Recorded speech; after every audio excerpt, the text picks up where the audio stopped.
Hello, friends, and welcome back to Stories About Entitled People. Any person that pretends to be disabled in any way, shape, or form is a crappy person. Today's OP should get away from a place where we have to fight over parking spaces. But before we begin, don't forget to subscribe to our channel if you're new here, and turn on notifications so you don't miss a new video every single day. Here we go. Tree guys versus pool guys. I win, but so does he. Classic pool guys versus tree guys. I'm a tree guy, neighbor behind me was a pool guy. And a prairie dog, meaning the kind of neighbor that likes to peek over everyone's fence and get in their business. And a D-bag. But that's just ad hominem at this point. We'll call him PD for prairie dog. His wife, PDW. PD's a contractor and likes to fix everyone's crap. He tries to be neighborly when he tells you he'll help you fix your decrepit, crappy doghouse or fence or whatever, but it's like no one asked you. So my wife is out back one day and PD pokes his head over the fence to tell her our Chinese hackberry trees we've growing in the backyard are dropping crap in his pool and on his deck and ruining everything. Now, my wife and I have recognized this and, in fact, had an appointment with an arborist to take a look and see if we could treat the trees to make it stop fruiting. These things are big and beautiful, and we don't want to take them out if we can avoid it. Said appointment was a couple of weeks away, so my wife tells PD what the plan is, and he says, "That won't work. Gotta remove the trees. Let me know when you guys want to take them out, and I'll help you do it." Oh, what a nice guy. My wife tells him we'd rather get the opinion of an expert, and then he asks her the dreaded question all wives hate, "Is your husband home? Let me talk to him." Now, my wife is not to be trifled with. I commend her for not knifing him where he stood. Instead, she comes inside where I'm watching a movie with my sons and says to me, "Go out and talk to the neighbor before I do something I regret." He wants to take out the trees. She explains the scenario. I thank her for her restraint and for staying out of jail. I go to talk to PD. He tells me the same thing he just told my wife. I tell him about the arborist. He tells me the same thing about taking the trees out and that he'd be happy to help when I want to do it. As long as it's in the next week or two, that is. When I tell him that we're going to wait for the opinion of an expert, he tells me that he's going to have to see a copy of my homeowner's insurance. This is a little bit out of left field for me, so I simply roll my eyes and say, "Yeah, you know what? I'll go right inside and get that for you. Wait here."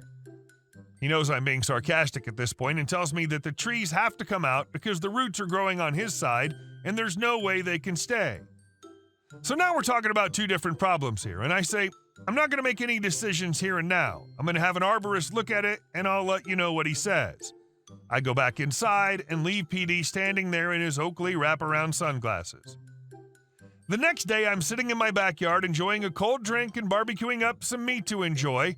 I noticed PD standing on the fence, trimming the tree branches that had grown on his side all the way up to infinity, as is his right to do. That didn't make the activity any less jerky, but whatever. He notices me sitting in the backyard and gives me a look. I smile and raise my drink, and he goes back to trimming the trees. All the time, he has a sour look on his face and keeps glancing over at me. So I go and stand right underneath him and watch him as he trims the trees, sipping my drink and staring up at his work. After a few minutes of this, as he's wiping the sweat off his brow, I remark, "You missed a spot." I stroll away chuckling to myself and throw my empty charcoal bag into the trash on the side of the house, and go back to my comfortable spot under the patio. A few minutes later, prairie dog wife, PDW, sticks her head up over the top of the fence and barks, "Do you think this is funny?" To which I replied up at PD, still standing on the fence, "You told on me to your wife? Smooth move." At this point, PDW gets pretty livid and starts going on a tirade about how we've ruined the concrete with the droppings from the trees. I reply that I have concrete as well and that the stains come up pretty easily with some powdered detergent, and that's got to be a lot less effort than chopping down a tree. I felt no further obligation to explain about any arborist or any other professional. They both go back inside after a while, and I have a nice barbecue in the backyard, now dreaming up all kinds of fun ways I can really rub it into these people. I'm thinking of subscribing them to the Arbor Day Foundation, Greenpeace, maybe hanging a sign in the branches pointed at their house that says, "Stop bullying this tree." You know, harmless fun. But the gloves came off when I received a text the next day from my wife as she got home from work and I was still at the office. It was a picture of the roots of my tree completely severed and cut away from the fence.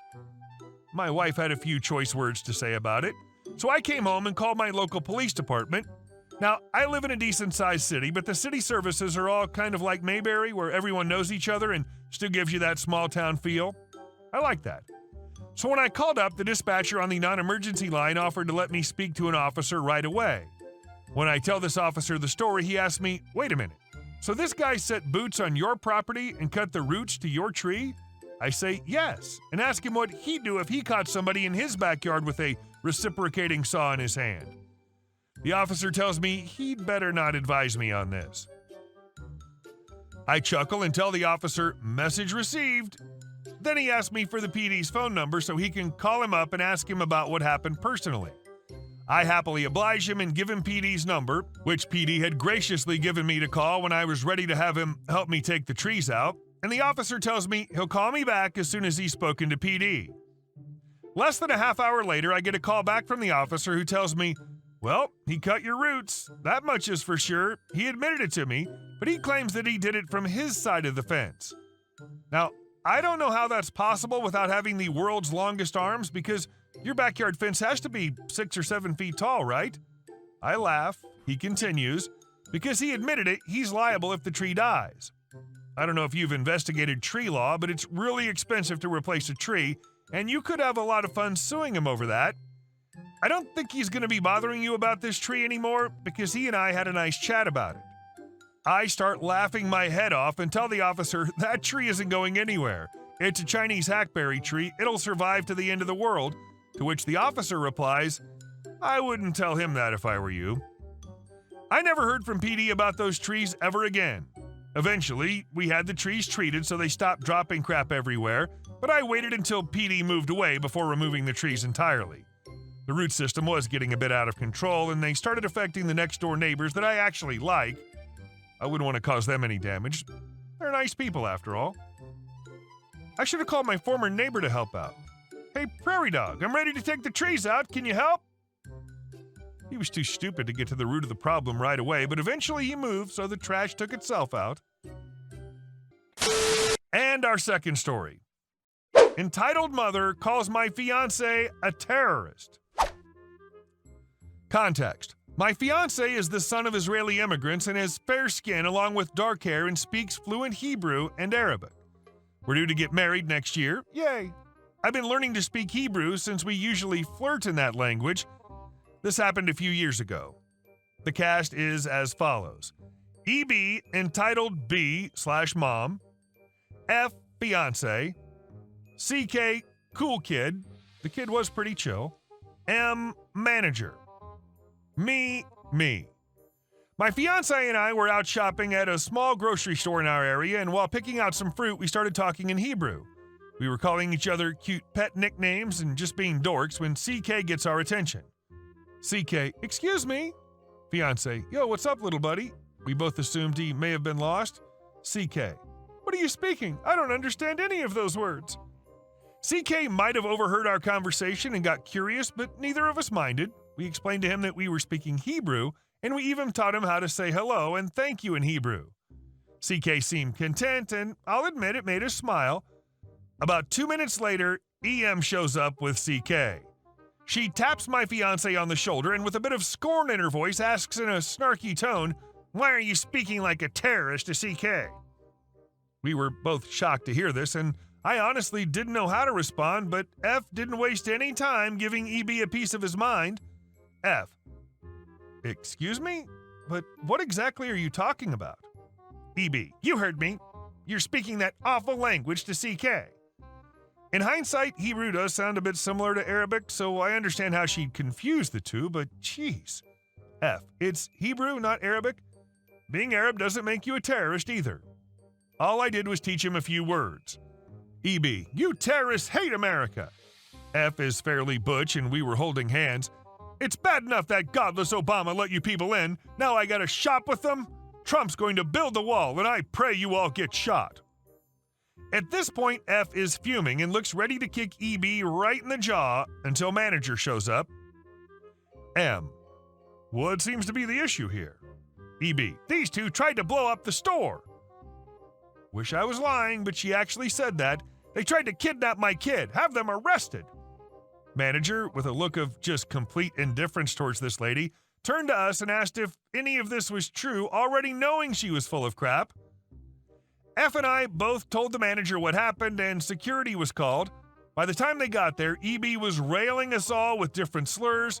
She kept saying stuff like, "Make America white again," etc. I honestly felt bad for CK, and I hope he doesn't end up like EB, but it was satisfying seeing her dragged out of the store. If you claim to be Christian, then act like it, you crazy witch. And our last story. Neighbor abused the handicapped parking spot. I'm disabled and have a placard allowing me to park in designated spots. The placards are only to be used when the disabled person is driving or a passenger. One of our neighbors, an able-bodied 20-something, has a disabled roommate who never leaves the apartment. He, however, being a lazy sack of excrement, kept parking in the spot and falsely using his roommate's placard.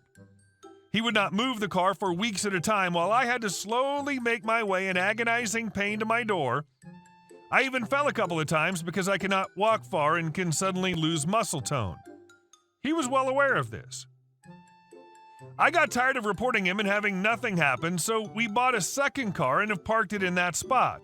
We swap the cars once a week. He's never getting that spot again. There are no other disabled residents who go out in this building.